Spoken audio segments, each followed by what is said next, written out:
वो ईसाई थी। जहां महिलाओं को देवी का दर्जा दिया जाता है, वहीं उनके साथ दुर्व्यवहार करने वाले बिना किसी सजा के हो जाते हैं बरी। क्या न्यायालय से बढ़कर है धर्म? बिल्किस बानो के रैपिस्ट ब्राह्मण और अच्छे संस्कार वाले, ये कैसे बयान है बीजेपी के? बिल्किस बानो के केस में आखिर आरोपियों को क्यों मिली रिहाई?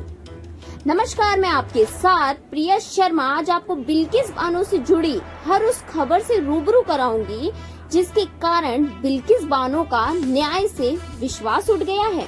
तारीख थी 27 फरवरी 2002, जब गुजरात के गोधरा स्टेशन पर साबरमती एक्सप्रेस के डिब्बे को जला दिया गया था।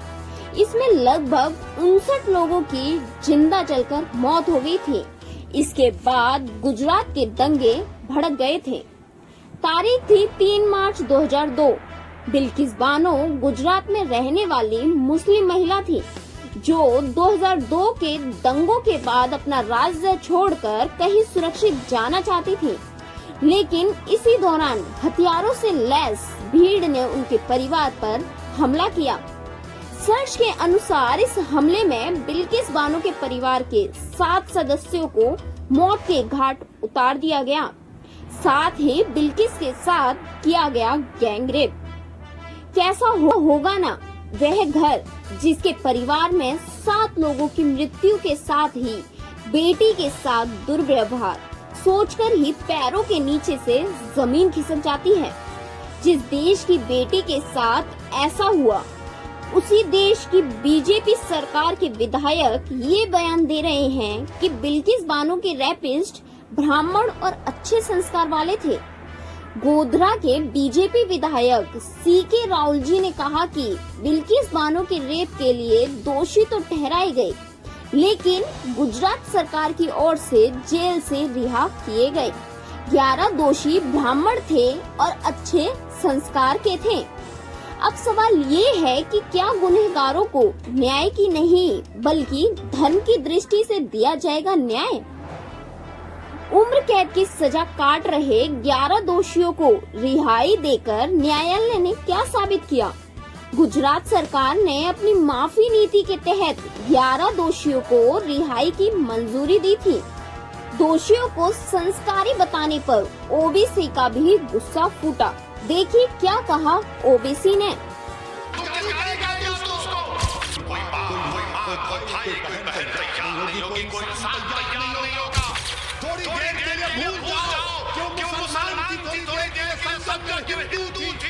वो ईसाई थी, सिख थी, वो इंसान थी। वो जालिमों को जेल से छोड़ा गया तो फूल का हार मिठाइयां बांटी जा रही है।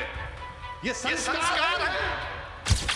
तुम प्रधानमंत्री ने 2002 में बिल्किस बानो को गुजरात के उस प्रोग्राम में जेनोसाइड में बिल्किस बानो को उसके पड़ोसियों ने उसकी इज्जत लूटी के सामने उसकी मां को 4 रिश्तेदारों की इज्जत लूट कर उनको खत्म कर दिया गया। बिल्किस बानो बरहरा हो चुकी थी। कपड़ों का टुकड़ा करके आदिवासी भाइयों बहनों के पास भागते छुपते फिरी, वो कपड़ा दिए। बिल्किस बानो के शौहर की बीवी को हिम्मत दिलाई, मैं सलाम करता हूं बिल्किस बानो के शौहर को। अल्लाह मुसलमान शौहरों को बिल्किस बानो के शौहर से हौसला हासिल करो। उसने अपनी बीवी के इंसाफ के लिए अपनी बीवी के हर तरह से मदद की। 2004 में मुकदमा हुआ। पुलिस बिल्किस बानो की कहानी को यकीन नहीं कर रही थी। बिल्किस बानो ने पुलिस के खिलाफ केस किया। मेडिकल डॉक्टरों ने झूठी रिपोर्ट दी, बिल्किस बानो के खिलाफ रिपोर्ट की, मुकदमा किया। उसका मुकदमा गुजरात से बाहर मुंबई में हुआ। ट्रायल कोर्ट में सजा हुई, फिर बॉम्बे हाई कोर्ट में उनको सजा दी गई। मेरे अजीज दोस्तों और बुजुर्गों, 75 साल की आजादी का अमृत उत्सव मना रहे हैं और भारत की बेटी के साथ इस तरह का सलूक कर दिया जाता है। जिंदा होगी वो कहेगा कि नहीं, ऐसे जालिमों को जेल में सड़ाना चाहिए। मेरे अजीज दोस्तों और बुजुर्गों, इस बात की हमको तकलीफ है कि आजादी का अमृत उत्सव सब मना रहे हैं, मगर बंदी गई सीआरपीसी में है, कानून में गुंजाइश है। अगर कोई फर्जी इतने साल जेल में रहता है तो हुकूमत के पास इख्तियार। बिल्किस बानो ने दोषियों की रिहाई पर कहा कि इस कदम ने मेरे न्याय के विश्वास को हिला कर रख दिया है। जब मैंने सुना कि मेरे परिवार और मेरे जीवन को बर्बाद करने वाले, मुझसे मेरी 3 साल की बेटी छीनने वाले 11 दोषी रिहा हो गए हैं, तो मैंने 20 साल पुरानी घटना के सदमे को फिर से महसूस किया है।